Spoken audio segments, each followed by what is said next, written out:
Hello everyone, welcome to my channel and with a new blog. তো আজকে ব্লগটা এখান থেকে স্টার্ট করছি।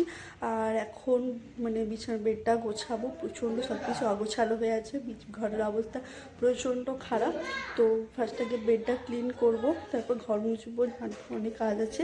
তো চলো তোমার পুরো ভিডিওটা দেখতে হবে, তো স্কিপ না করে তো চলো।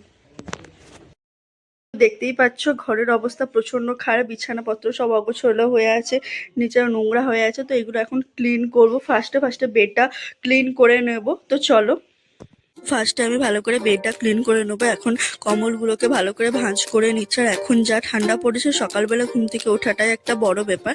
আর তোমরা কে কে কটার সময় ঘুম থেকে ওঠো প্লিজ আমাকে কমেন্টে জানিও। তো এখন ভালো করে বেডটাকে ক্লিন করে নেব। আর তোমরা ভিডিওটা স্কিপ না করে পুরোটা কন্টিনিউ দেখতে থাকো।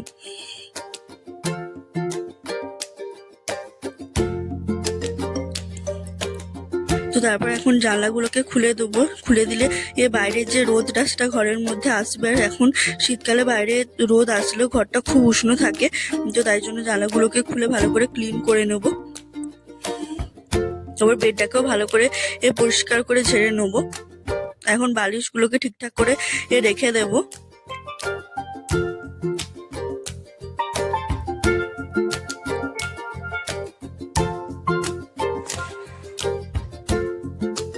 শোকেস আলমারিটাকে ভালো করে গুছিয়ে নেবো। আর কালকে মেলায় গিয়েছিলাম, তাই জন্য সমস্ত মেকআপের জিনিসগুলো ওপরেই সব রাখা ছিল শোকেস আলমারি। তো গোছানো হয়নি, অনেকটা রাত হয়ে গেছিল। তো তাই জন্য আজ সকালে উঠে ভালো করে সুন্দর করে গুছিয়ে রেখে দিলাম।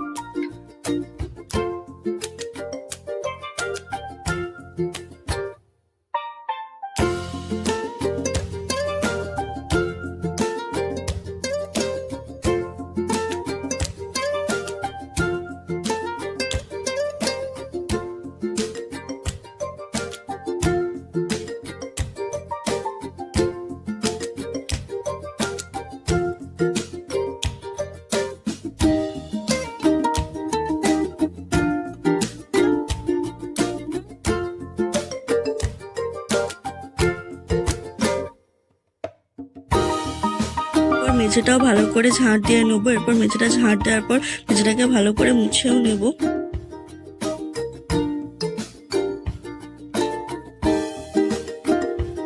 এখন এই যে মেঝেটাকে ভালো করে মুছে নিচ্ছি।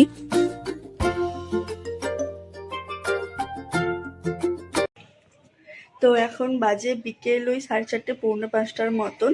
তো তখন সব কাজ টাজ করে আর বেশি কিছু ভিডিও করা হয়নি, কারণ অনেক কাজ বাড়ছিল। তো তাই জন্য বেশি কিছু ভিডিও করিনি। আর আজকে যা ঠান্ডা পড়েছে, প্রচণ্ড ঠান্ডা পড়েছে। আর আমাদের বাড়িটা যেহেতু গ্রামের দিকে, তো তাই জন্য ঠান্ডাটা হয়তো আরও বেশি।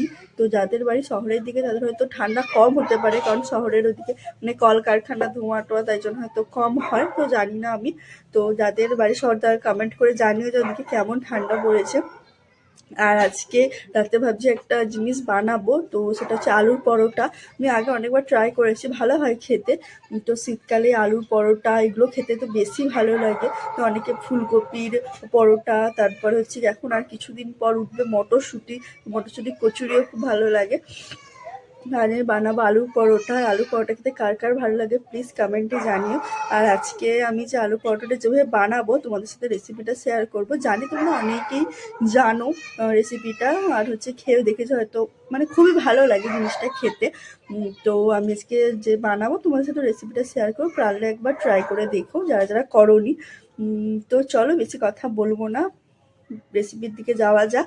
আর ভিডিওটা স্কিপ না করে ওটা কন্টিনিউ দেখতে থাকো। তো চলো এখন যাবো ধনেপাতা তুলতে আলু পরোটাটা তৈরি করার জন্য। তো চলো, এখন আমি ধনেপাতা তুলতে চলে এসেছি। আর মা এখানে প্রচুর গাছ লাগিয়েছে, পালং গাছ, টমেটো গাছ, বেগুন গাছ, ওলকপি গাছ, মূলো গাছ, লঙ্কা গাছ, আরো কত কি। আর ওইদিকেও এখনো অনেক গাছ রয়েছে। আর নিজেদের গাছের সবজি তুলে রান্না করে খাওয়ার মজাটাই আলাদা। আর আমাদের কোনো সার বিষ কিচ্ছু দেওয়া নয়, একদম পুরো ভালো সবজি। যখন ধনেপাতাগুলোকে তুলে নেবো, আর ধনেপাতাগুলো খুব সুন্দর হয়েছিল, একদম ঝাঁকড়া হয়েছিল। তো ধনেপাতাগুলো এখন তুলে নেব।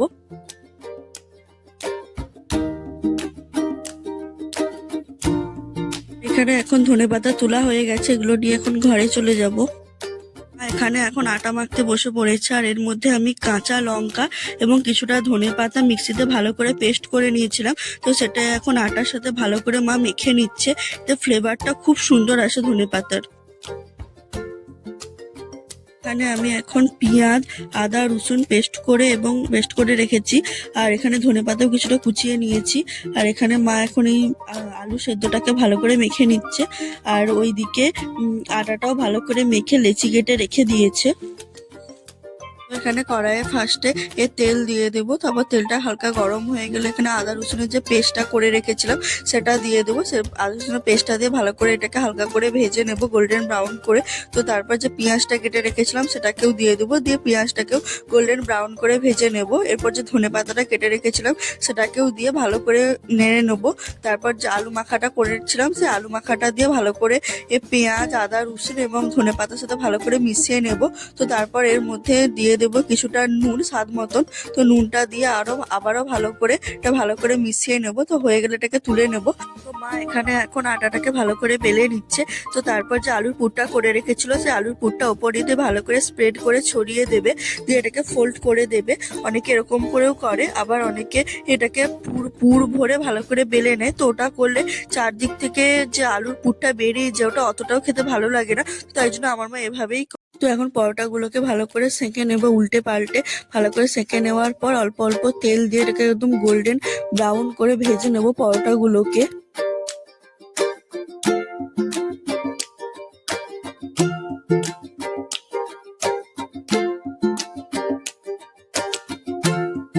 আমি এই দইটা প্রিপেয়ার করে নেবো আলু পরোটা দিয়ে খাওয়ার জন্য। তো ফার্স্টে দইটাকে হালকা করে ফেটিয়ে নেবো, নেওয়ার পর এর মধ্যে দিয়ে দেবো কিছুটা চিনি আর অল্প করে নুন। তো এই দুটো জিনিসটা ভালো করে দইটাকে ফেটিয়ে নেবো। আর কার কার আর দইয়ের সাথে আলু পরোটা খেতে ভালো লাগে প্লিজ কমেন্টে জানিও। আমার তো দইয়ের সাথে আলু পরোটা খেতে ভীষণই ভালো লাগে। তোমাদের কার কার ভালো লাগে প্লিজ আমাকে কমেন্টে জানিও। এখানে আমাদের আলু পরোটা রেডি, আর আমি এখানে এই আলু পরোটাটা সাজিয়ে নিয়েছি দই আর হচ্ছে সসের সাথে এটাকে পরিবেশন করেছি, আর উপরে একটুখানি বাটার দিয়ে দিয়েছি। তো আমার এই রেসিপিটা যে কেমন লাগলো তোমাদের আমাকে প্লিজ কমেন্টে জানিও কিন্তু।